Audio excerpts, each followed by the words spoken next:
संत रामपाल जी महाराज एक ऐसे महान संत जिन्होंने अपनी सतभक्ति, तत्व ज्ञान, करुणा और सेवा के बल पर समाज में नई मिसाल कायम की है। संत रामपाल जी महाराज की अगुवाई में उनके सभी सतलोक आश्रमों से समाज कल्याण के अद्भुत कार्यों ने समाज को सुनहरे भविष्य की एक नई उम्मीद दिखाई है। संत रामपाल जी महाराज से नाम दीक्षा लेने के बाद लाखों लोगों की लाइलाज बीमारियां जैसे कैंसर, एड्स आदि ठीक हुई। संत जी के ज्ञान से प्रेरित होकर उनके अनुयायियों ने लाखों यूनिट रक्तदान किया। संत जी ने लाखों बहन बेटियों का दहेज मुक्त विवाह करवाया।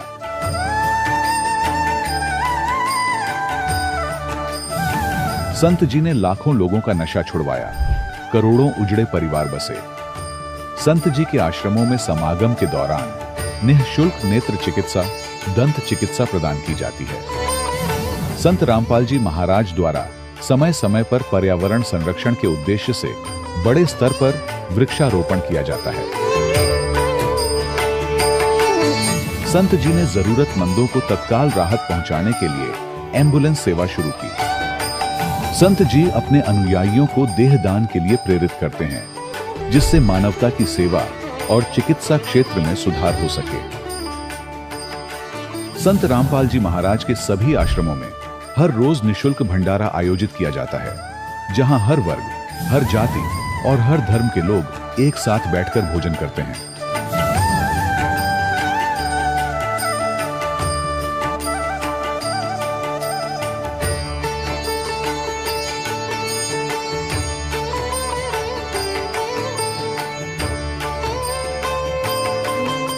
संत रामपाल जी महाराज की अन्नपूर्णा मुहिम ने गरीब और बेसहारा लोगों के जीवन में एक नई ऊर्जा और उम्मीद को जन्म दिया है। घर घर खाद्य सामग्री और जरूरी मदद पहुंचाकर संत रामपाल जी महाराज ने लोगों को दुख और मजबूरी से लड़ने की ताकत प्रदान की है।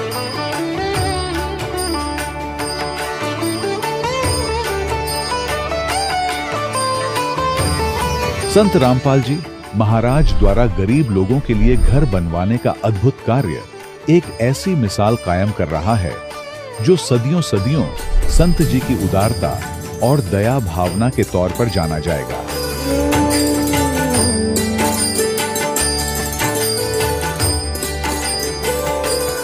संत रामपाल जी महाराज के आश्रम में हजारों बुजुर्गों को सम्मान और प्यार के साथ जीवन जीने का अवसर मिलता है। उनके खाने, रहने और स्वास्थ्य की पूरी जिम्मेदारी संत रामपाल जी महाराज उठाते हैं। अनाथ बच्चों के लिए संत रामपाल जी महाराज के सभी आश्रम किसी वरदान से कम नहीं। यहाँ उन्हें शिक्षा, संस्कार और भविष्य के लिए बेहतर अवसर प्रदान किए जाते हैं।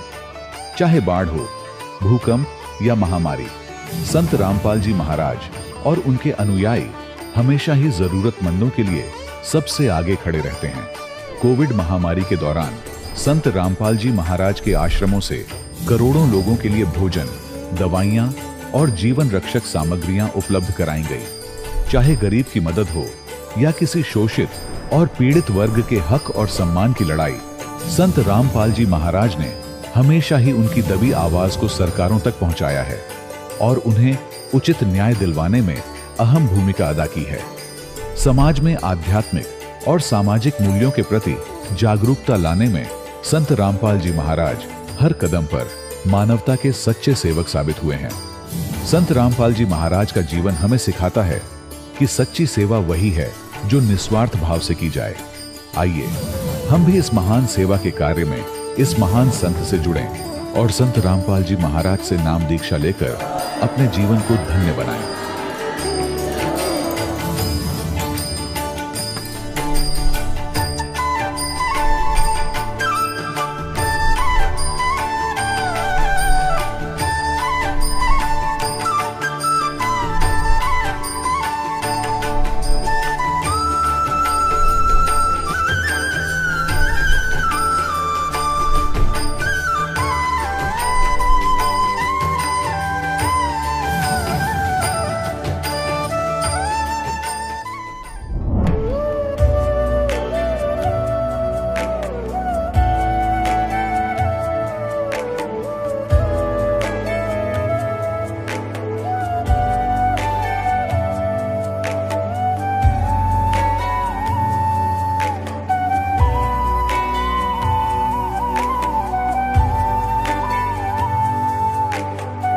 प्रभु राम देव भगवान अल्लाह खुदा ईश आदि नाम एक ही शक्ति के हैं।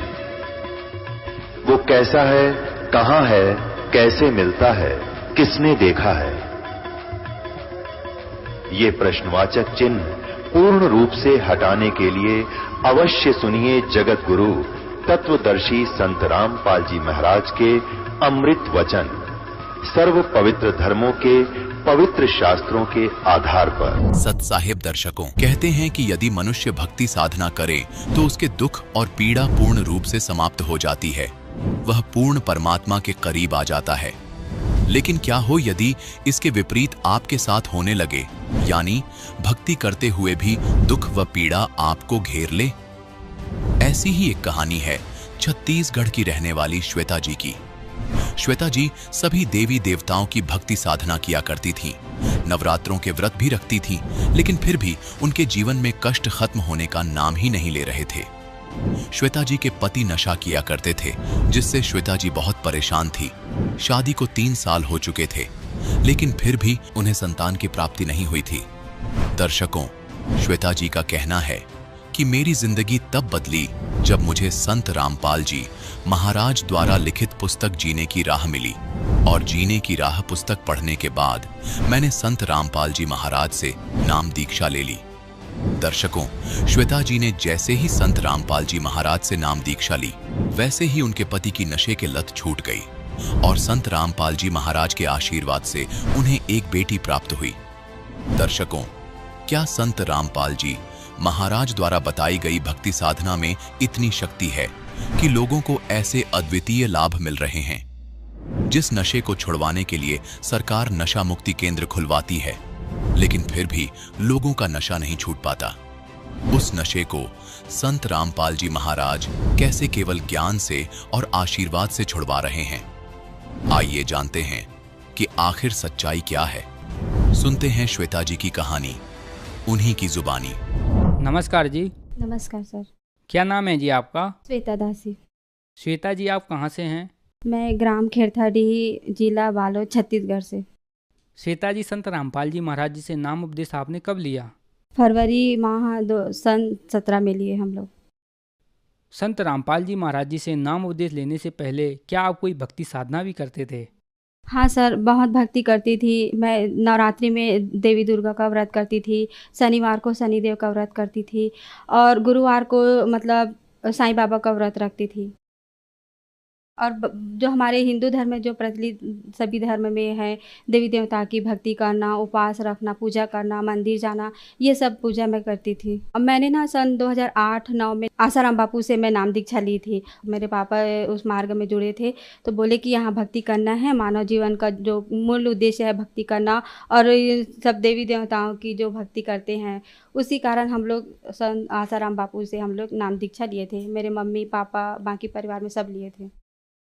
जैसा कि आपने बताया कि आप हिंदू धर्म में चलने वाली सभी भक्ति साधनाएं करते थे, फिर आपने आसाराम बापू को अपना गुरु बनाया, लेकिन फिर क्या कारण बना कि आपने संत रामपाल जी महाराज जी को भी अपना गुरु बनाया?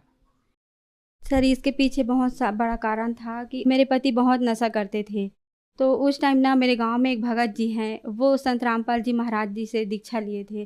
तो उन्होंने मेरे पति को बताते थे कि भाई आप ये ज्ञान समझो, जीने की राह है, ज्ञान गंगा पुस्तक है, आप पढ़ो, ये बहुत भक्ति मार्ग है, आपके इस मार्ग में आने से आपका नशा छूट जाएगा और आपकी जो बेटी बहुत दिन से बीमार है वो भी ठीक हो जाएगी। तो मेरे पति ना संत रामपाल जी महाराज जी का सत्संग सुनते थे, शाम को जो चैनल पे आता है, और उसी टाइम ना ज्ञान गंगा बुक भी पढ़ते थे, और गीता में एक एक अध्याय, एक एक श्लोक मिलाते थे कि ये भक्ति जो है वो तो सही हमारे धर्म जो ग्रंथ है उसमें प्रमाणित है। तो सर यही कारण था कि हम लोग संत रामपाल जी महाराज जी से बंदी छोड़ से हम लोग फरवरी 2017 में जाके नाम दीक्षा लिए। आपने संत रामपाल जी महाराज जी से नाम उपदेश लिया। जैसा कि आपने बताया कि आप बहुत ज़्यादा परेशान थीं, तो क्या संत रामपाल जी महाराज जी से नाम उपदेश लेने के बाद आपको लाभ मिले? हाँ जी, बंदी छोड़ सदगुरु संत रामपाल जी महाराज जी से नाम दीक्षा लेने के बाद हमें बहुत सारे लाभ मिले सर। पहला लाभ तो ये है कि मेरे को शादी को हुए 3 साल हो गए थे, मेरे कोई बच्चा नहीं था। तो भगत जी लोग बताते थे कि इस मतलब भक्ति मार्ग नाम दीक्षा ले लो तो आपको बहुत सारे लाभ हो जाएँगे।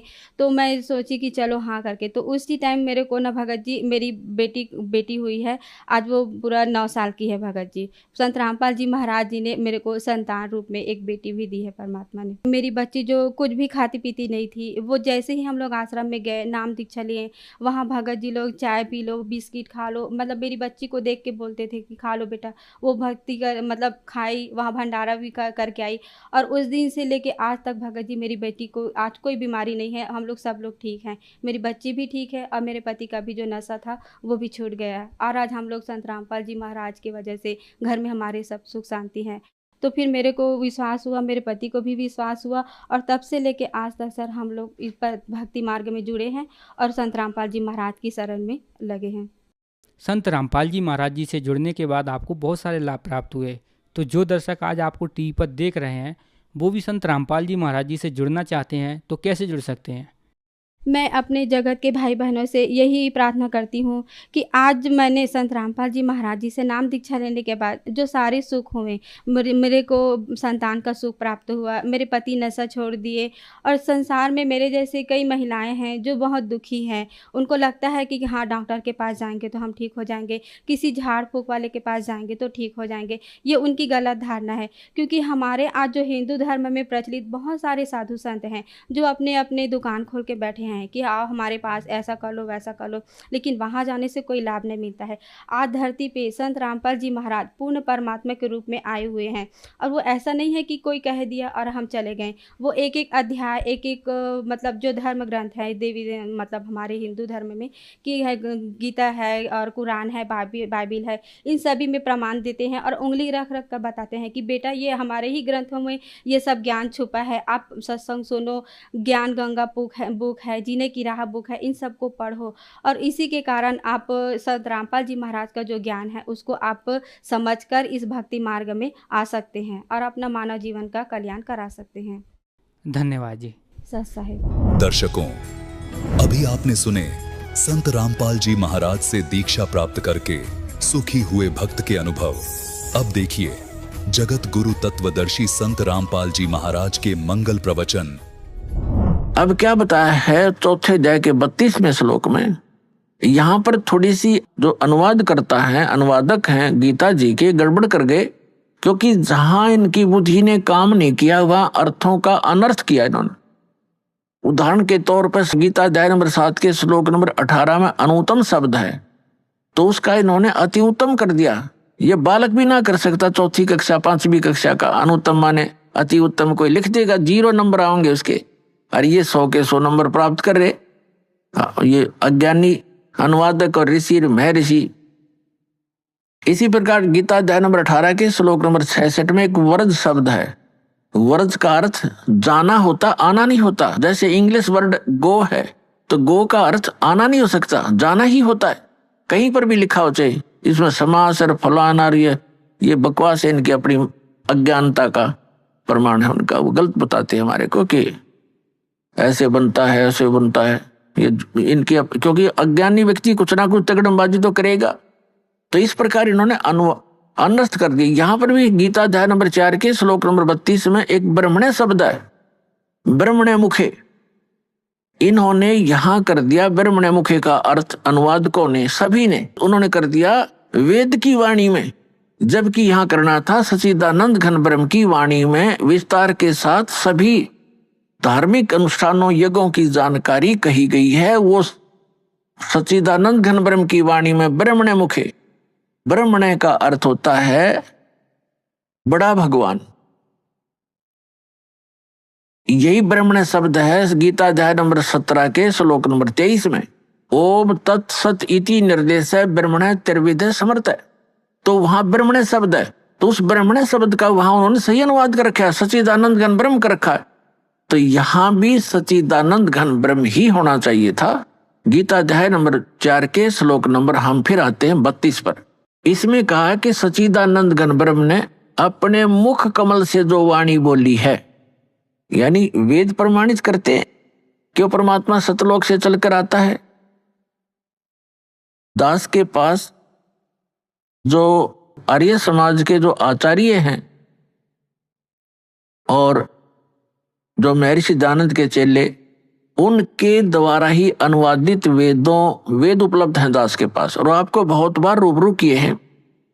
और यही इन्होंने ही इस कलयुग में वेदों का ठेका ले रखा था कि वेद का विद्वान अगर हुआ है कोई कलयुग में अब वर्तमान में, तो महर्षि दयानंद हुआ है, और वो परमात्मा को निराकार कहते हैं। तो ये अल्पज थे, क्योंकि सदग्रंथ तो सदग्रंथ ही हैं। सभी कहते हैं लाल बहुत कीमती होता है, लाल का पता किसी ने ना हो तो उस कथन का भी यूज नहीं, ये मानने का भी यूज नहीं कि लाल कीमती है। और आपके सामने पड़ा और आप कहते हैं कौड़ी है, लाल बता रहे हो आप दूसरे 100 के नोट को, तो वो भी अल्पज्जता ही है। बेशक थोड़ी बहुत जानकारी है कि कोई ऐसे की बहुमूल्य रत्न है, तो जानकारी भी व्यर्थ है। तो महर्षि दयानंद के साथ ऐसी बनी हुई थी, ऐसे ही नारी समाज के आचार्यों के साथ बनी हुई थी। इन्होंने वेदों का अनुवाद किया, वह तो दया करी दाता ने, कुछ ही मंत्रों का इन्होंने सही अनुवाद किया, ना तो सारे का डंगा एक रखा है। तो उसमें क्या लिखा है कि वो परमात्मा ऊपर के लोक में ध्रुवलोक के तीसरे पृष्ठ पर, तीसरे स्थान पर, तीसरे पोर्शन में विराजमान है, टॉप मोस्ट प्लेस पर। भवनों ऊपरी तिष्ठति, परमात्मा सभी भवनों के ऊपर के भाग में बैठा हुआ है, और वहां से गति करके आता, बिजली जैसी गति से, विद्युत की तरह अचानक मिनट सेकंड में आ जाता है। और यहाँ अपने रूप को सरल करके आता, हल्के तेज बूंद का बना कर आता है, दृढ़ भक्तों को मिलता है, अच्छी आत्माओं को मिलता है, उनको अपने से परिचित कराता है, उनको ज्ञान देता है। तो इसी दृष्टिकोण से वो परमात्मा, उसी आधार से उसका नियम है, वो परमात्मा ऐसे आता ही आता है। वो ज्ञान बोलता है, सार्थ ज्ञान देता है, कवियों की तरह आचरण करता है, गाता है, लोकोक्तियों के माध्यम से ज्ञान बताता है, कविताओं के माध्यम से बोलता है, शब्दावलियों के माध्यम से वो ज्ञान देता है। तो उसी आधार से उसी का हिंट है श्रीमद् भगवद गीता अध्याय नंबर 4 के श्लोक नंबर 32 में। तो गीता ज्ञानदाता कह रहा है कि जो यज्ञों की विस्तार के साथ जानकारी सच्चिदानंद घन ब्रह्म यानी ब्रह्मण मुखे सच्चिदानंद घन ब्रह्म के द्वारा अपने मुख कमल से बोली गई अमृतवाणी में विस्तार के साथ कहीं कहा गया है, और उसको जानने के बाद सभी कर्मों से, सभी दुखों से तो मुक्त हो जाएगा। वो तत्व ज्ञान है जो सच्चिदानंद घन ब्रह्म ने अपने मुख कमल से बोला है, वो तत्व ज्ञान है, वो सूक्ष्म वेद है। और चौथे अध्याय के 34वें श्लोक में कहा कि उस तत्व ज्ञान को तू तत्वदर्शी संतों के पास जाकर समझ। यानी गीता ज्ञान से अन्य ज्ञान है, और गीता ज्ञान दाता उससे अपरिचित है, इसलिए कह रहा है कि वो ज्ञान तू तत्वदर्शी संतों के पास जाकर समझ। उनको दंडवत प्रणाम करने से, कपट छोड़कर सरलता पूर्वक प्रसन्न करने से वो तत्वदर्शी संत तुझे तत्व ज्ञान का उपदेश करेंगे। इससे दो बात सिद्ध होगी कि जो वास्तविक ज्ञान है वो श्रीमद् भगवत गीता में नहीं है, और ये भी नहीं कह सकते कि श्रीमद् भगवत गीता का ज्ञान गलत है, ये इनकम्प्लीट है। जैसे मैट्रिक क्लास के 10वीं कक्षा का जो सिलेबस होता है वो गलत नहीं होता, लेकिन वो एमए और बीए का नहीं है, वो अलग से है। बीएससी आदि करते हैं वो उससे आगे चलकर है, लेकिन वो साथ में सहयोगी होता है। जो ज्ञान हमने मैट्रिक तक ग्रहण किया है वो आगे सहयोगी रहेगा। इसी प्रकार गीता जी का जो ज्ञान है, वेदों का जो ज्ञान है, ये इनकम्प्लीट है लेकिन गलत नहीं है। तो इसमें क्या कहा है कि उस ज्ञान को जो इनसे हटकर कंप्लीट स्पिरिचुअल नॉलेज है, उसके अंदर इन वेद और गीता, पुराण, कुरान, बाइबल, इन सभी का ज्ञान समावेश है, क्योंकि वो सबका करता है और सबकी सचिति से परिचित है, और वो प्रत्येक प्राणी के प्रत्येक कर्म से भी परिचित है। वो परमात्मा पूर्ण ब्रह्म है। तो यहाँ प्रसंग चल रहा है कि उस तत्व ज्ञान को तत्वदर्शी संतों के पास जाकर समझे। अब हम आते हैं गीता अध्याय नंबर 7 के श्लोक नंबर 29 में। इसमें गीता ज्ञानदाता कह रहा है कि अर्जुन, जो मेरे आश्रित होकर मैंने जो ज्ञान दे दिया और इस पर उसने अमल कर लिया और तत्वदर्शी संत खोज लिया और तत्व ज्ञान से वो परिचित हो गया, तो वो प्राणी, तो वो जो मेरे ज्ञान के को आधार मानकर आश्रित होकर के किसी भी वस्तु प्राप्त के लिए जैसे कोई साधना नहीं करते, वो केवल जरा और मरण के दुख से, बुढ़ापे और मृत्यु के दुख से छूटने का जो प्रयत्न कर रही है, वे तत्ब्रह्म से परिचित हैं और सारे अध्यात्म ज्ञान से परिचित हैं और सभी कर्मों से परिचित हैं। केवल वे ही जरा और मरण से छूटने का प्रयत्न करते हैं। अपनात्मा, जब हमें ये ज्ञान होगा कि जैसे दास आज का जो सत्संग आपको सुना रहा है, यही उद्देश्य है कि जिस लोक में आप रह रहे हो ये लोक ठीक नहीं, यहां तो आपको पल पल पीड़ा का सामना करना पड़ता है। और परमात्मा कहते हैं कि तन दर सुखिया कोई न देखा, जो देखा सो दुखिया हो, और उदय अस्त की बात करे मन सबका किया विवेका हो। देखो, निर्धन तो वैसे ही दुखी है, उसको तो सारे ही कष्ट उठाने पड़ते हैं, भूख से भी परेशान, कपड़े वस्त्र मकान भी नहीं। तो परमात्मा कहते हैं तन धर सुखिया कोई ना देखा, जो देखा सो दुखिया हो। और उदय अस्त की बात करें कि ऐसे ऐसे राजा हो गए जिनका सूर्य अस्त हो और सूर्य उदय हो, वहां तक उसका राज हो, यानी पूरी पृथ्वी का शासक भी मैंने देख लिया। और ब्रह्मा विष्णु महेश को भी देख लिया, ये भी सुखी नहीं। और आप इस लोक में एक कोठी एक फैक्ट्री ला ली तो आप इसी में सुख मान लिया। एक कार ले ली को एक सेकंड का भरोसा नहीं हुआ, कार ले डूबे, पूरे परिवार का नाश हो जाए। तो बिना ज्ञान के डले ढो रहे थे। पुण्यात्माओं, सौभाग्य आपका, आपका जन्म ऐसे समय में हुआ है। धन्य आपके माता पिता जिनसे जन्म हुआ, आपका ऐसे समय में जन्म है, आपको ज्ञान हो रहा है, प्रमाण आपके सामने है। बच्चे से लेकर बूढ़े तक आज शिक्षित है और आसानी से परमात्मा ने ऐसे इंस्ट्रूमेंट बनवा दिए। ये मैन माइंड नहीं है, ये गॉड गिवन माइंड से बनवाए गए हैं ताकि अपने बच्चों को घर बैठे वो संदेश पहुंचा सके और प्रमाणित कर सके, सब सदग्रंथों से आप परिचित हो सके। तो जो प्रसंग चल रहा है वहीं आते हम। तो परमात्मा कहते हैं हमने तन दर सुखिया कोई ना देखा, जो देखा सो दुखिया हो। उदयस्त की बात करें मैंने सबका किया विवेका हो। कहते हैं घाटे बाधे, लाभ हानि में सारे दुखिया। लाभ हो गया किसी को, मान ले 2 लाख रुपए मिल गए कितने किसी सौदे में, उसको कैसी प्रेरणा करता है ये काल कि कोई ऐसा बिजनेस कर दूं तो 5 लाख लेगा उधारे और 2 लाख वो 7 लाख ला कर बैठ जाएगा और उसमें हो जाएगा घाटा। वो 2 लाख भी गए, टेंशन हो की नहीं होगी। वो लाभ था वो भी टेंशन में बदल गया। और घाटे में तो दुख होता ही होता है। कहते हैं घाटे बाधे, घाटा माने हानि और बाधा माने लाभ। लाभ हानि में भी दुख है। घाटे बाधे सब जग दुखिया। और के गृहस्थी बैरागी हो, सुख देव ने इस दुख के डर से गर्भ में माया त्यागी हो। फिर बताते हैं कि जंगम दुखिया जोगी दुखिया, तपस्वी को दुख दूना हो। आशा तृष्णा सब में व्यापत, कोई मैल नहीं सुना हो। फिर परमात्मा कहते हैं कबीर परमेश्वर जी कि साच कहूं तो जग नहीं माने, पर भाई झूठ कही ना जाई हो। ये ब्रह्मा विष्णु शिव जी दुखिया जिन ये राह चलाई हो।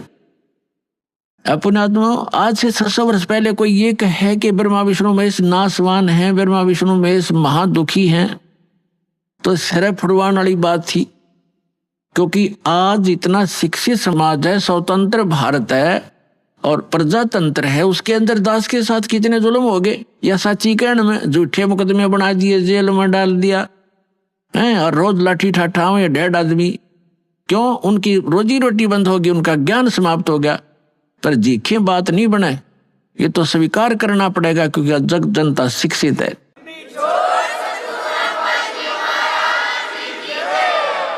600 वर्ष पहले ये बातें कहा करते परमात्मा के साथ, कैसे कह तो लेते कबीर जी की। कभी आने वाले समय में आपको सुनाएंगे वो कहानी परमात्मा ने हमें 600 वर्ष पहले ये जानकारी देना चाहा था, जो दास उन्हीं की दी हुई आज आपके रूबरू कर रहा हूं और सदग्रंथों से मेल कर रहा हूं कि सदग्रंथों में भी लिखा था और भगवान भी बताया करते थे।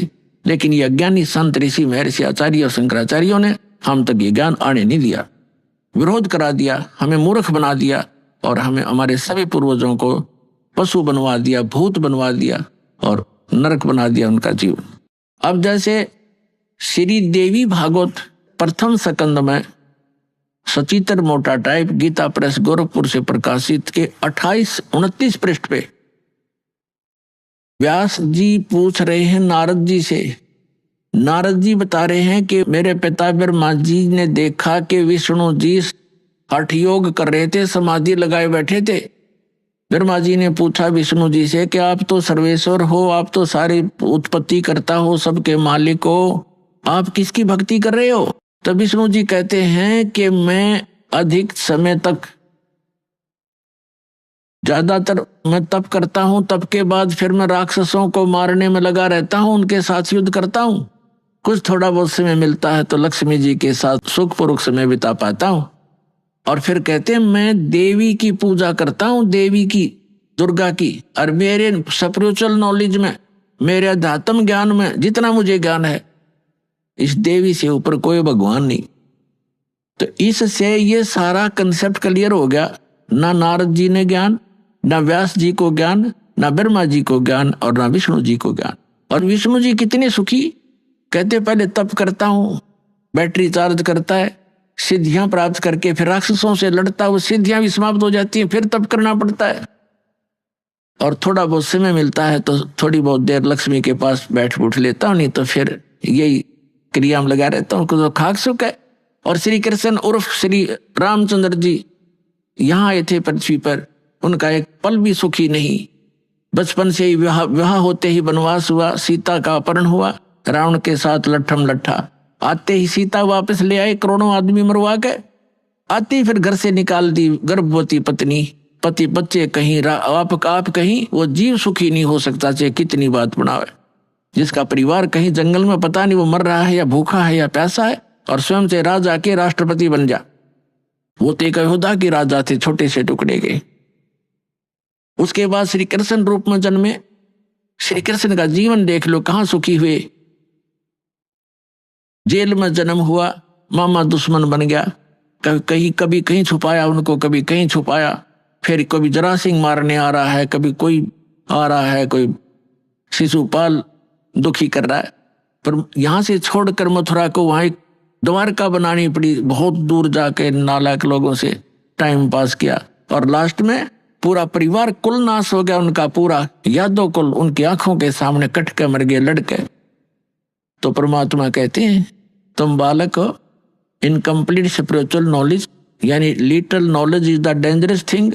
तो आपको नीम हकीम गुरु मिले और ये लिटिल नॉलेज प्राप्त था, आप इसी में संतुष्ट थे, क्योंकि विद्यार्थी तो टीचर के ज्ञान पर विश्वास ही करता है। आपके टीचर गलत थे। तो परमात्मा कबीर जी कहा करते कि साच कहूं तो जग नहीं माने। और शंकर भगवान की देख लो, आप कितने सुखी थे। पार्वती राजा दक्ष के हवन कुंड में जल कर मर गई, उसके अस्थि पिंजर को उठाकर भगवान शिव जी 10,000 वर्ष तक कंधे से लगाया फिरता रहा, रोता रहा, बुरा हाल रहा। एक बार भस्मागिरी नाम का एक राक्षस दुष्ट भगवान शिव की भक्ति कर रहा था, उसी का दुश्मन बन गया और भस्म कड़ा मांग लिया उनसे, वचनबद्ध करके प्रतिज्ञा करवा के, और फिर उन्हीं का दुश्मन बन गया। भगवान भाग रहे हैं, राक्षस पीछे पीछे भाग रहा है। तो परमात्मा कहते हैं आप जी इतने रंग गए इस अज्ञान के रंग में कि ये बात सुनकर भी प्रसन्न नहीं हो, आपने ये सुननी पड़ेगी। जय कल्याण चाहते हो, ये सुननी पड़ेंगी। तो क्या बताते हैं भगवान के साच कहूं तो जग नहीं माने और झूठ कही ना जाई हो, और ब्रह्मा विष्णु शिव जी दुखिया जिन ये राह चलाई हो। फिर बताते हैं कि सुरपति दुखिया, भूपति दुखिया, रंग दुखी वपरीति हो, कहे कबीर और सब दुखिया, एक संत सुखी मन जीती हो। कहते हैं सुरपति, आप तो देखो निर्धन समझता है धनवान सुखी, धनी व्यक्ति सुखी होगा। अब धनी सोचता है कि ये राजा लोग सुखी होंगे, राजनेता सुखी होंगे। अब राजा लोग कहते हैं कि स्वर्ग में सुख होगा, यहां तो हम कति दुखी। स्वर्ग के देवता ये समझते हैं कि इंद्र सुखी है, हम तो इसके अधीन है, पराधीन, सुख सपने ही नाई। अब इंद्र सपने में भी सुख नहीं इंद्र को।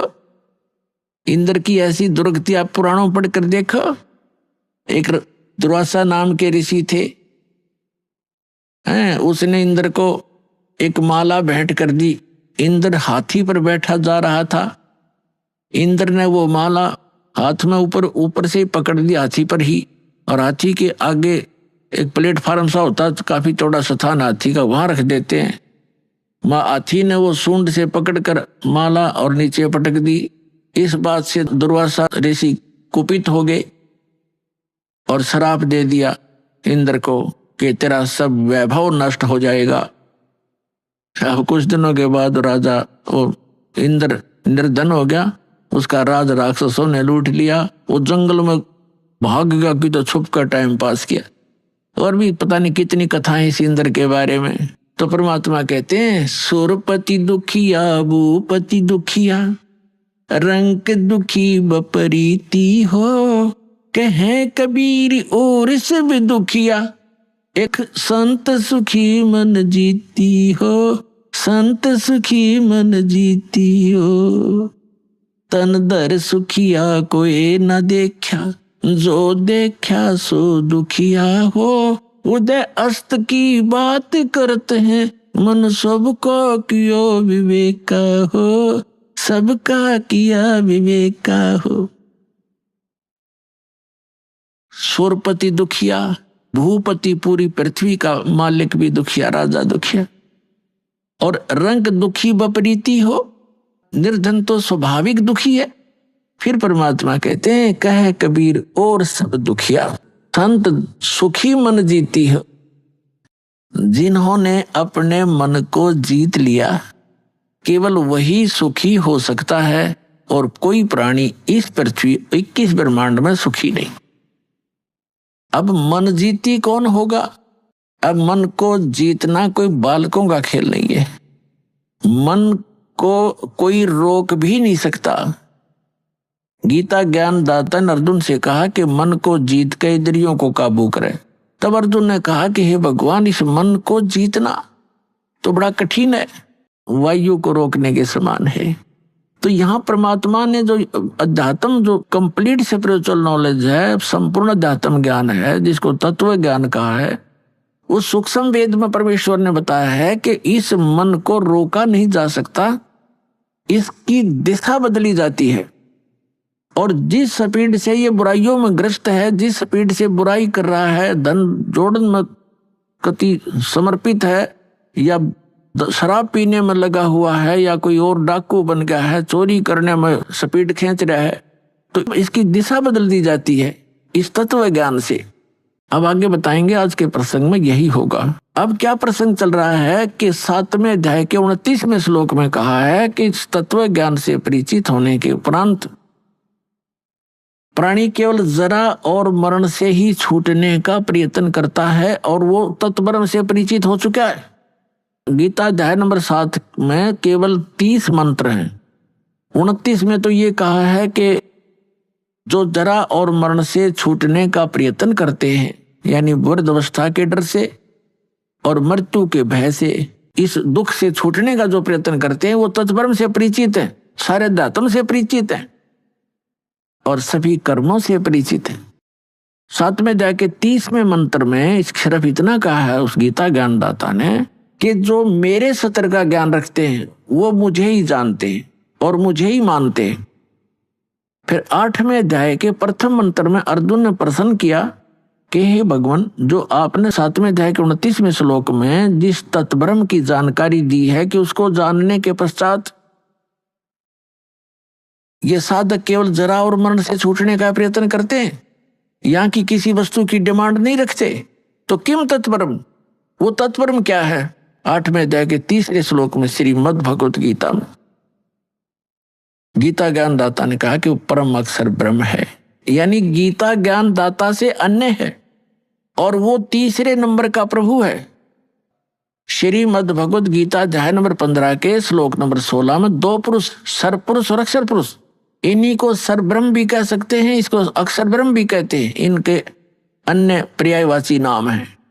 और ये दोनों नासवान, इनके अंतर्गत जितने प्राणी हैं वो भी नासवान। जीवात्मा तो किसी की भी नहीं मरती, हो तो कुत्ते की भी ना मरती, गधे की भी नहीं मरती। इसके तुरंत पश्चात गीता अध्याय नंबर 15 के श्लोक नंबर 17 में गीता ज्ञानदाता कहता है कि पुरुषोत्तम तो कोई और है। उत्तम पुरुष कहो चाहे पुरुषोत्तम कहो, पुरुषोत्तम तो कोई और है। उत्तम पुरुष है तू अन्य, ये वो इन दोनों से कोई और है। सर पुरुष और अक्षर पुरुष से, सर पुरुष कहो सर ब्रह्म कहो, अक्षर पुरुष कहो अक्षर ब्रह्म कहो, इनसे कोई और है, अन्य है, हटकर है, सेपरेट है। और परमात्मा इति उदाहरते, वही वास्तव में परमात्मा कहा जाता है। अपने आत्मा जिस लोक में आप रह रहे हो, कोई फ्लड से मर रहे हैं, कहीं भूकंप आ गया, किसी कोई कैंसर से पीड़ित है, किसी का वैसे एक्सीडेंट में मर जाते हैं, कोई किसी तरह दुखी है, कोई भी टेंशन से फ्री नहीं है, तो इस जिस लोक में हम रह रहे हैं, क्या यह परमात्मा का लोक हो सकता है?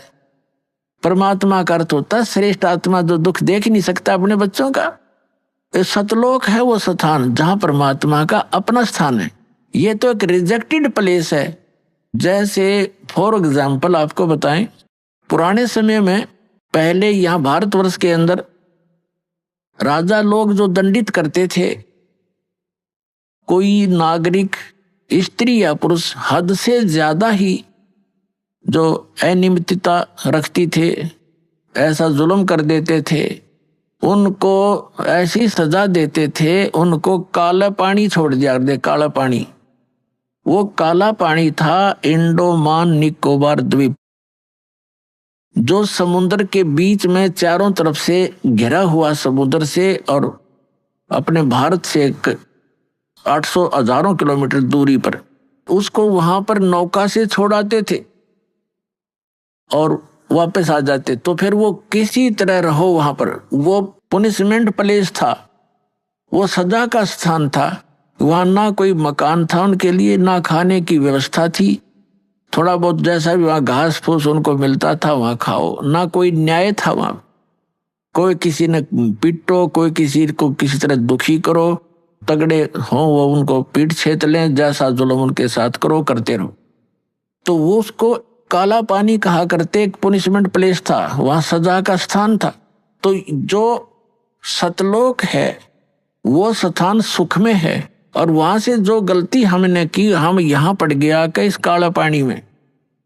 आप यहाँ देख रहे हो, हमने अपने आप व्यवस्था बनाई है, ब्याह की व्यवस्था करी, ना गदर मचा हुआ था, तगड़ा है जिसकी लाठी उसकी भैंस, राजा है चाहे किसी के साथ कितना बुरा हाल करो, किसी को तंग करो, किसी की बहन बेटियों की इज्जत लूटो, कोई कुछ नहीं कर सकता। और यहाँ मकान मकून हमने बना लिए ना, तो सिर फुटो ओले पड़ो, सिर फोड़ दें, गर्मी सर्दी में दुख पाओ, थोड़ी बुद्धि अपना, तो हमने अपने झोपड़ी गाड़ लिए, मकान बना लिए, तो लोग ठीक नहीं है। तो यहाँ क्या बताया है कि जो प्रसंग चल रहा है कि ये उस परमात्मा का लोक नहीं है, यह श्रेष्ठ आत्मा का स्थान नहीं है। तो परमात्मा उसे कहते हैं जो केवल सुख दे और साथ में दुख दे, वो परमात्मा नहीं रहा, वो श्रेष्ठ नहीं रहा। अब यहाँ कहते हैं जैसा कर्म कोई गलती करता सजा तो भोगेगा। तो यह गलती करता क्यों है? हम गलती करने की आवश्यकता क्यों पड़ी हमने? हमारा ये शरीर ऐसा है और साथ में एक बैड एलिमेंट ये मन हमारे साथ है जो सारी गलती करवाता है, और फिर सजा आत्मा पाती है। आत्मा परमात्मा का अंश है, ये मन जो है इस काल का एजेंट है। तो हमने इस एजेंट को अपने काबू करना है, इसको समझाना है इस ज्ञान के माध्यम से। जैसे प्रसंग है कि कह कबीर और सब दुखिया एक संत सुखी मन जीती हो।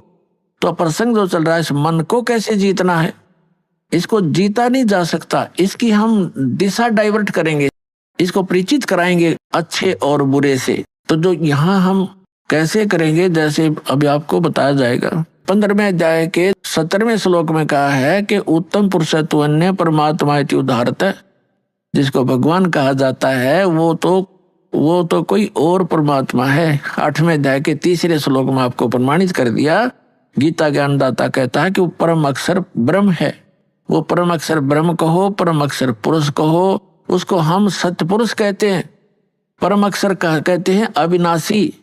15वें अध्याय के 17वें श्लोक में श्रीमद् भगवद गीता में कहा कि उत्तम पुरुषत्व अन्य परमात्मा इति उदाहरते, ये लोग तरम आविश्य विवर्ती अव्यय ईश्वर है। अव्यय माने अविनाशी भगवान। परम अक्षर ब्रह्म का अर्थ होता है वास्तव में अविनाशी। हम उसे सत्य पुरुष कहते हैं संत लैंग्वेज में। परमात्मा ने जो ज्ञान बताया है, अपनी ही महिमा आप ही बताई है कि वो सत्य पुरुष मैं हूँ। हम ही अलग अला है कुतुब गोस और पीर, गरीबदास खालिक धनी हमरा नाम कबीर। अपनी महिमा को बताने के लिए भगवान स्वयं आते हैं परमात्मा, और वो बार बार अपने आप को भगवान नहीं कहते, क्योंकि हमारी जो बुद्धि थी वो दूसरे रंग में रंगी हुई थी कि भगवान निराकार है, और यदि साकार है तो राम और श्री कृष्ण है और नहीं बस। इसलिए भगवान ने अपना परिचय भी दिया। जब हमारी कुछ देखा कि इनमें कुछ कड़वापन आता है, इनको अभी स्वीकार नहीं कर पा रहे हैं, तो फिर अपने आप को छुपा कर कहते हैं कि वो परमात्मा सतलोक में रहता है, वो सत्य पुरुष है, वो सारी सृष्टि का रचनहार है। वहां जाने के बाद मृत्यु नहीं होती, और वहां कोई प्राणी दुखी नहीं है, वहां वृद्ध अवस्था नहीं है, और वहां पर मृत्यु नहीं होती, आपका परिवार होगा। तो इसलिए वो अपनी महिमा को बताने के लिए भी अपने आप को छुपा कर ही कह रहा है। अब जो प्रसंग चल रहा है कि इस लोक में कोई प्राणी सुखी नहीं है, और केवल एक मन को जीतने वाला ही सुखी हो सकता है। अब मन को जीतना कैसे है, उसके लिए आपको आज का सत्संग है कि तीन प्रभुता मान्या करते, श्री ब्रह्मा रजगुण, श्री विष्णु सतगुण और श्री शिव जी तमगुण। हम केवल इन्हीं को मानते थे, और भूल भटक कर कोई एक आधा कहता था कि कोई ब्रह्म है। ब्रह्म इससे आगे ज्ञान देने वाला इस पृथ्वी पर नहीं हमने पाया। केवल परमात्मा या परमात्मा से परिचित उन महापुरुषों को छोड़कर। उनकी अमर वाणी में यह प्रमाण पहले ही था, उसको हम समझ नहीं सके, बेशक पढ़ते रहे। और फिर 3 पुरुष, इनसे हटकर वास्तव में 3 पुरुष कौन है? सरपुरुष 21 ब्रह्मांड का स्वामी, जिसको ब्रह्म काल कहते हैं, ज्योति निरंजन भी कहते हैं, और दूसरा अक्षर पुरुष जिसको अक्षर ब्रह्म भी कहते हैं, जो 7 शंख ब्रह्मांड का स्वामी है। 7 शंख, नील, पद्म, शंख, ये गणित की रीति से समझा जा सकता है। और तीसरा जो परम अक्षर ब्रह्म है, गीता अध्याय नंबर 8 के श्लोक नंबर 3 वाला, गीता अध्याय नंबर 15 के श्लोक नंबर 17 वाला, वो असंख्य ब्रह्मांड का स्वामी। असंख्य यानी इंक्लूडिंग सरपुरुष एंड अक्षर पुरुष, इन सब के ऊपर जिसकी प्रभुता है उसको वासुदेव कहते। वासुदेव माने सब के ऊपर जिसकी प्रभुता है वो वासुदेव है। वेदों में वासुदेव जो शब्द है वो पूर्ण परमात्मा के लिए है, और हमारे ऋषि महर्षि हमारे बच्चों के नाम वेदों के आधार से ही रखा करते थे। लेकिन जैसे आज कोई रामचंद्र नाम रखे हुए अपने बच्चे का, अच्छी बात है, रामचंद्र एक अच्छा नाम है, लेकिन वो रामचंद्र थोड़ा ही हो सकता, उसका बच्चा जो दशरथ का पुत्र था। तो शुभ नामों से हम अपना नाम अपने बच्चों का रखते रहे। इसी प्रकार जो श्री कृष्ण जी को वासुदेव हम माना करते थे, श्री कृष्ण वासुदेव नहीं थे, उनके पिताजी का नाम था वासुदेव और वेदों से लिखा हुआ था। लेकिन वासुदेव का जो डेफिनेशन है वो है कि सब के ऊपर जिसका वास हो वो प्रभु। तो अब जो प्रसंग हम आपको सुनाने जा रहे हैं कि अब 3 पुरुष, तो ये हो गए सरपुरुष, अक्षर पुरुष और परम अक्षर पुरुष। सरब्रह्म, अक्षर ब्रह्म और परम अक्षर ब्रह्म। परम अक्षर ब्रह्म को हम कहते हैं कंप्लीट गॉड, पूर्ण परमात्मा, सबका क्रिएटर, सबका उत्पत्ति करता, हम उसको सत्य पुरुष भी कहते हैं। अभी आपने सुने संत रामपाल जी महाराज के मंगल प्रवचन। आइए अब सुनते हैं संत रामपाल जी महाराज से नाम दीक्षा लेकर सतभक्ति करके अद्भुत लाभ प्राप्त करने वाले अनुयायी के विचार। दर्शकों, आज का मनुष्य भक्ति साधना तो करता है, लेकिन शास्त्रों के विरुद्ध करता है और उसके साथ साथ नशे का भी आदी हो जाता है। कोई भांग को भोले का प्रसाद जानकर पी लेता है तो कोई मदिरा को भैरव जी का प्रसाद जानकर पी लेता है और इन्हीं भगवानों की आड़ में अपने विकारों को छुपाने का प्रयास करता है। ऐसी ही कुछ कहानी है उत्तराखंड के निवासी टीकम जी की। टीकम जी भी पहले सभी देवी देवताओं की भक्ति साधना किया करते थे और साथ ही यह नशे के भी आदी थे। टीकम जी नशे को छोड़ना चाहते थे लेकिन छोड़ नहीं पा रहे थे। फिर टीकम जी की जिंदगी तब बदली जब इन्हें YouTube पर संत रामपाल जी महाराज जी का सत्संग सुनने का सौभाग्य प्राप्त हुआ।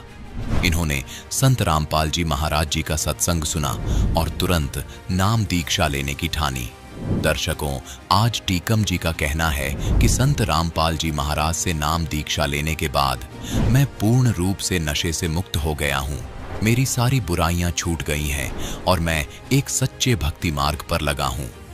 दर्शकों, क्या संत रामपाल जी महाराज के ज्ञान में इतनी शक्ति है कि जिस नशे को सरकार नशा मुक्ति केंद्र खोलकर भी नहीं खत्म कर पा रही है, उस नशे को लोग संत रामपाल जी महाराज के प्रवचन सुनकर ही त्याग देते हैं। आइए जानते हैं कि वास्तव में सच्चाई क्या है। सुनते हैं टीकम जी की कहानी, उन्हीं की जुबानी। नमस्कार सर। सत साहिब जी। सर क्या नाम है आपका? जी टीकम दास। टीकम जी आप कहाँ से हैं? जी मैं उत्तराखंड के देहरादून जिले के जौनसार क्षेत्र पहाड़ी क्षेत्र से हूँ। टीकम जी, संत रामपाल जी महाराज जी से नाम उपदेश आपने कब लिया? जी संत रामपाल जी महाराज जी से नाम उपदेश मैंने अगस्त 2020 में लिया। टीकम जी, संत रामपाल जी महाराज जी से नाम उपदेश लेने से पहले क्या आप कोई भक्ति साधना भी किया करते थे? जी भक्ति साधना तो वैसे बचपन से ही परमात्मा की चाहत थी, भगवान की चाहत थी, किंतु हमारे क्षेत्र में पहाड़ी क्षेत्रों में देवी देवता, भूत पितृ, दिष्टा पाप, पता नहीं कौन कौन से देवी देवताओं की पूजा साधना होती थी। फिर भी उसके साथ साथ मैं सुबह उठ के हनुमान चालीसा, साईं के 108 नाम जाप और सभी देवी देवताओं के जितने मैंने मंत्र जहाँ जहाँ से इकट्ठे किए थे, जिसका शास्त्रों में कहीं प्रमाण भी नहीं है, मैं वो सभी मंत्रों का जाप करता था। सर जैसा कि आपने बताया कि आप बहुत श्रद्धा से भक्ति साधनाएं किया करते थे, तो फिर क्या कारण बना कि आप संत रामपाल जी महाराज की शरण में आए? जी इसका कारण दो है कि क्यों आए और कैसे आए। पहले जैसे मैं क्यों आया, बचपन में मैं एक बार अपने नाना के यहाँ, मामा के यहाँ गया था, तो वहाँ पे एक वैद्य जी बोलो या वैसे तो वो दारू पीते थे, मेरे दादाजी लगते थे और उनको शायद कुछ ऐसी शक्ति उनके अंदर थी कि जिनको वो बोल देते थे वो हो जाता था। जैसे उन्होंने हमारी मामी को बोला था कि आपके पेट से बच्चा निकलेगा तो वो मरा हुआ निकलेगा, तो वैसे ही हुआ। किसी एक लड़के को सुबह कह दिया कि आज तुम कहीं जाओगे तो तुम्हारी मौत निश्चित है, तो उसने विश्वास नहीं किया कि ये पिया हुआ बोल रहा है, लेकिन एक्सीडेंट हुआ और मौत हो गई। तो मैंने उनसे पूछ लिया था एक बार कि दादाजी मेरा हाथ भी देख लो, तो उन्होंने कह दिया कि बेटा हाथ तो नहीं देखूंगा, चेहरा देख के बता दिया था कि 35-36 साल की उम्र में तुम्हारी खांसी से मौत हो जाएगी।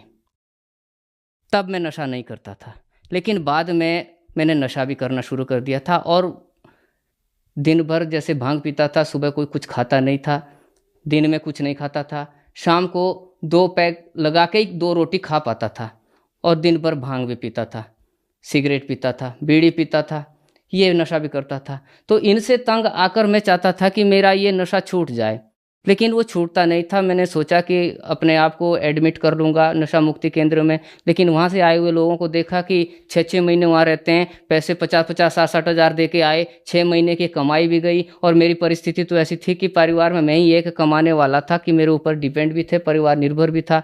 तो मैंने कहा और फिर आने के बाद ही ये लोग फिर से नशा शुरू कर देते हैं, छूटता है नहीं, तो मेरे पास कोई और ऑप्शन नहीं था। तो जब एक बार बाज़ार में, हमारे यहाँ सैया एक बाज़ार पड़ता है, 70-80 गांव के लोग वहाँ आते जाते हैं सामान खरीदने, तो एक बार पुस्तक सेवा में कुछ लोग वहाँ पे आए हुए थे।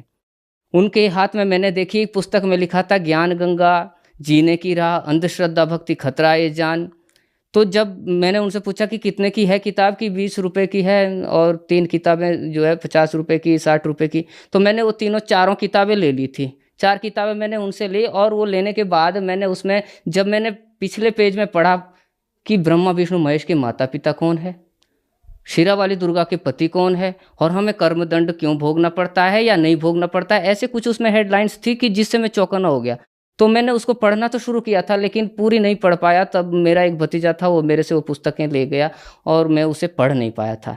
किंतु मेरे पास जो एंड्रॉयड फ़ोन है मेरे लिए ये वरदान साबित हुआ। शाम को जब मैं 2 पैक लगाने के बाद खाना खाता था और बिस्तर में पड़ जाता था तो यूट्यूब पे मैंने एक बार संत रामपाल जी महाराज का सत्संग मैंने सुन लिया और उसमें 3 बातें मुझे ऐसी अजीब लगी जो समाज में मुझे पहली बार सुनने को मिली। जैसे उन्होंने वेदों से प्रमाणित किया कि कर्म का दंड नहीं भोगना पड़ेगा, परमात्मा पाप नाश कर देते हैं।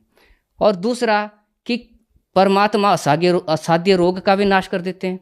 तीसरा कि अगर साधक की आयु भी समाप्त है तो उसकी आयु को भी बढ़ा देते हैं। और ये तीनों बातें आज तक न किसी ने बताई थी, बल्कि इसका विपरीत बताते थे कि कर्म का फल तो भोगना ही पड़ेगा और मौत कोई टाल नहीं सकता है। ये चीज़ें उल्टी बताया करते थे। लेकिन परमात्मा ने उसमें ये भी, संत रामपाल जी महाराज ने उसमें ये भी बताया, गीता अध्याय 16 का श्लोक 23 और 24 में, कि शास्त्र के विरुद्ध मनमाना आचरण और मनमानी पूजा करने वाले साधक को ना सुख प्राप्त होता है, ना सिद्धि प्राप्त होती है और ना उसको परम गति। 24वें श्लोक में भी बताया था कि अर्जुन, इससे तेरे लिए आध्यात्म के उसमें कर्तव्य और अकर्तव्य की दशा में, स्थिति में तुझे शास्त्र ही प्रमाण है, इसके विरुद्ध कुछ मत कर। तो ये हमें पता ही नहीं था जी इसके बारे में। तो जब मुझे इस बात का पता चला तो मैंने मन बना लिया कि मेरा, और मैंने कुछ भक्तों के इंटरव्यू भी मैंने देखे। इंटरव्यू में मैंने देखे कि कई भक्तों का नशा छूटा है शास्त्र अनुकूल साधना करने से। संत रामपाल जी महाराज जी से दीक्षा लेने के बाद कई भक्तों की बीमारियां दूर हुई, कई भक्तों की पथरियां गायब हो गई, कई भक्तों के डॉक्टरों ने ऑपरेशन के लिए बताए थे और वो ऑपरेशन करने ही नहीं पड़े, और उन्होंने रिपोर्टें भी साथ में ला रखी थी बड़े बड़े अस्पतालों की।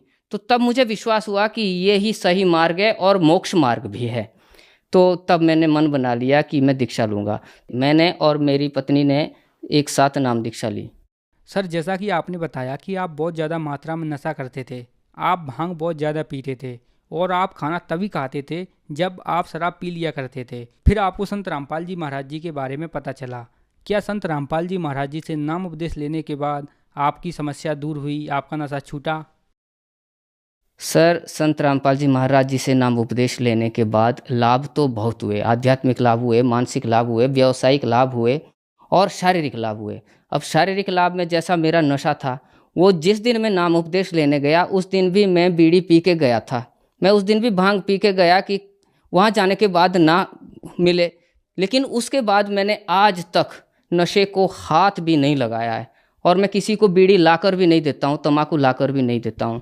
मुझे तो ये लाभ हुआ है। और जो मुझे दादाजी ने, उन्होंने बताया था कि 35-36 साल में तुम्हारी उम्र है और तुम्हें जो है खांसी होगी और खांसी से तुम्हारी मृत्यु हो जाएगी।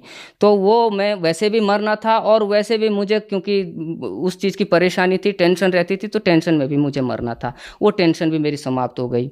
उससे बड़ा लाभ ये हुआ कि मेरी पत्नी को कमर में दर्द रहता था पीछे हमेशा, और मैं दवाई ले ले के थक गया था, देवी देवताओं के पास मंदिर मंदिर भटक गया था।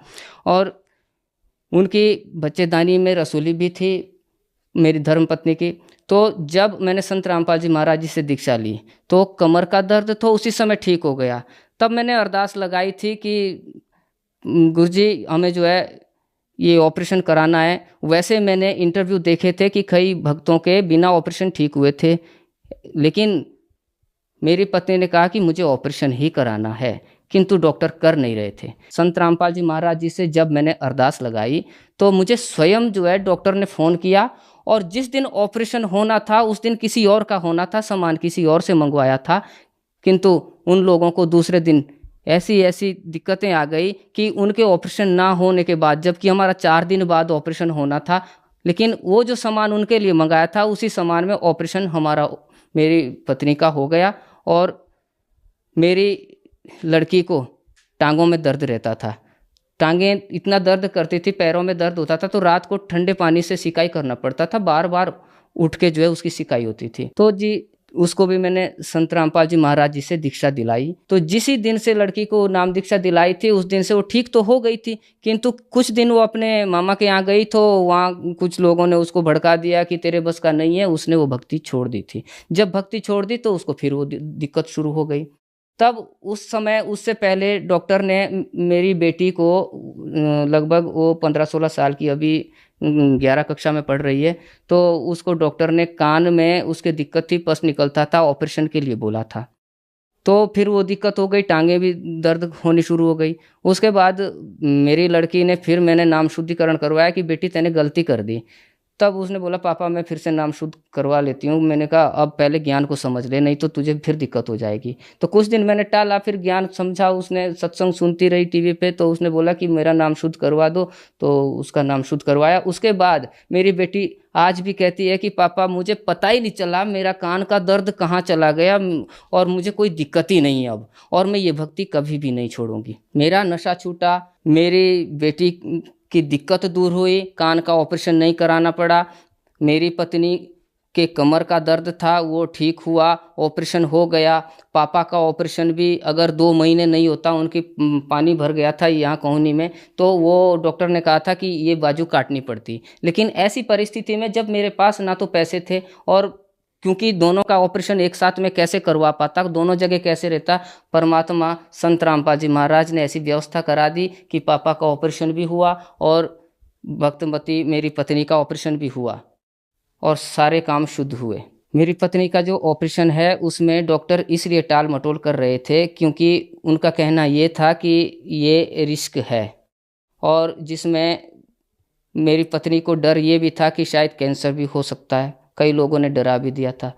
किंतु संत रामपाल जी महाराज जी से प्रार्थना करने के बाद जब डॉक्टर ने खुद फ़ोन किया और ऑपरेशन किया, तो वो ऑपरेशन बिल्कुल सफल और कामयाब रहा। आज मेरी पत्नी घर का सारा काम कर रही है और बिल्कुल ठीक है। सर जी, लाभ तो इतने मिलते हैं कि उतने गिनवाने फिर बहुत ज़्यादा समय हो जाएगा। मेरा जो व्यवसाय है, मैं स्वरोजगार के तौर पे पशु पालन में जो है पशुओं से संबंधित ट्रीटमेंट और एआई वर्कर का काम करता हूं।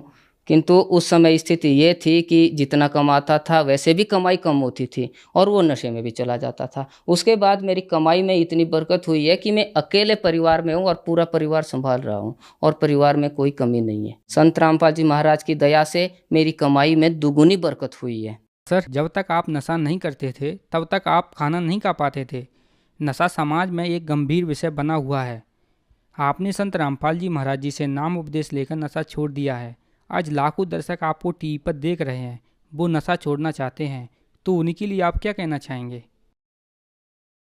सर जी, जो भी लोग आज के समय में, ऐसे तो 90% से ऊपर लोग हैं जो नशा करते हैं, और ये एक माहौल बन गया है, एक परंपरा बन गई है कि जब शादी ब्याह होता है, हमारे क्षेत्र में तो मैं क्योंकि पहाड़ी क्षेत्र से हूँ, तो वहाँ पे जब शादी वगैरह होती है, विवाह होते हैं, तो वहाँ पे दारू और मांस तो बिल्कुल परोसा जाता है। और लेकिन ये चीज़ छूटना भी संभव नहीं है जब तक सद्भक्ति नहीं करते हैं। केवल संत रामपाल जी महाराज जी के शरण में आकर ही ये नशा छुड़वा सकते हैं। और ये जो हम गलत काम करते हैं, मांस भक्षण करते हैं, जितनी भी बुराइयां हैं, बीड़ी सिगरेट तंबाकू, ये सब संत रामपाल जी महाराज जी के शरण में आने के बाद, उनसे नाम उपदेश लेने के बाद अपने आप ही छूट जाती है। क्योंकि वो संत नहीं, वो स्वयं परमात्मा और पूर्ण संत के रूप में परमात्मा स्वयं आए हुए हैं पृथ्वी पर।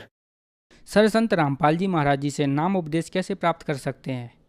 सर जी, संत रामपाल जी महाराज जी से नाम दीक्षा लेने के लिए वैसे तो हर चैनलों पर, विभिन्न चैनलों पर टीवी में सत्संग आते रहते हैं, दिन में भी, सुबह भी, शाम को भी उनका सत्संग आता है। किंतु आजकल के ज़माने में सबके पास एंड्रॉयड फ़ोन है, मोबाइल फ़ोन है, उसमें यूट्यूब पे, फेसबुक पे बहुत से सत्संग लाइव चलते हैं।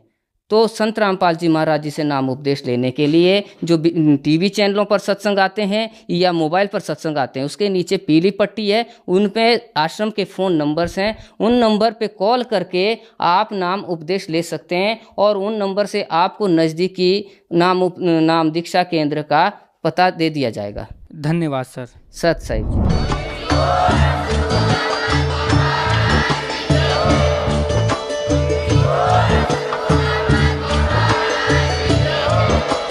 आप सुन रहे थे जगत गुरु तत्वदर्शी संत रामपाल जी महाराज जी के मंगल प्रवचन। अधिक जानकारी के लिए विजिट कीजिए हमारी वेबसाइट www.jagatgururampalji.org। संत रामपाल जी महाराज जी के शुभ आशीर्वाद से पूरे विश्व भर में 500 से भी ज्यादा नाम दीक्षा केंद्र हैं, जिन पर संत रामपाल जी महाराज जी द्वारा ऑनलाइन निशुल्क नाम दीक्षा दी जा रही है। अपने नजदीकी नाम दीक्षा केंद्र का पता करने के लिए संपर्क करें 8222880541।